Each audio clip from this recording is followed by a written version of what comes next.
Hi అండి. ఇంకా మేమైతే ఉగాది పండుగనైతే సింపుల్‌గా ఇలా అయితే సెలబ్రేట్ చేసుకున్నాము. ఈ మధ్య అయితే నేనైతే వీడియోస్ పెట్టడం లేదు కదా! కొన్ని ప్రాబ్లమ్స్ వల్ల అయితే నేనైతే చాలా డిస్టర్బ్ అయ్యాను. ఇంకా వీడియోస్ తీయాలి, పెట్టాలి అనే ఇంట్రెస్ట్ కూడా అయితే అస్సలు పోయింది అప్పుడు.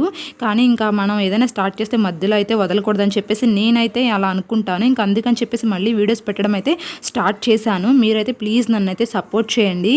ఇంకా మేమైతే ఉగాది పండుగని ఇలా చేసుకున్నాం కదా! ఇంకా చిన్ను నేను వచ్చేసి ఉగాది పచ్చడి అయితే షడ్రుచులతో ఇలా అయితే ప్రిపేర్ చేస్తూ ఉన్నాము. సేమ్ ఉగాది పచ్చళ్ళని మన లైఫ్ కూడా అంతే అనుకుంటా. సుఖం, దుఃఖం, బాధ, ఆవేశం, ఆనందం, కోపం ఇవన్నీ కలిస్తేనే మన లైఫ్ అనుకుంటున్నాను నేనైతే. ఇంకా వీటన్నింటిని తట్టుకుని నిలబడితేనే మన జీవితంలో ఏదైనా సాధించవచ్చు అని చెప్పైతే నేనైతే నమ్ముతున్నాను. ఇంకా మన తెలుగు సంవత్సరంలో వచ్చే మొట్టమొదటి పండుగ ఇదే కదా! మేమైతే ఇంక ఇలా సెలబ్రేట్ చేసుకున్నాము. అన్నీ మర్చిపోయి హ్యాపీగా ఇంకా లైఫ్ అయితే లీడ్ చేయాలని చెప్పేసి దేవుణ్ణి ప్రార్థిస్తూ మేమైతే ఇంకా ఇలా పూజ అయితే చేసుకున్నాము. టెంపుల్కి కూడా వెళ్ళొచ్చాము. Thank you for watching. Bye.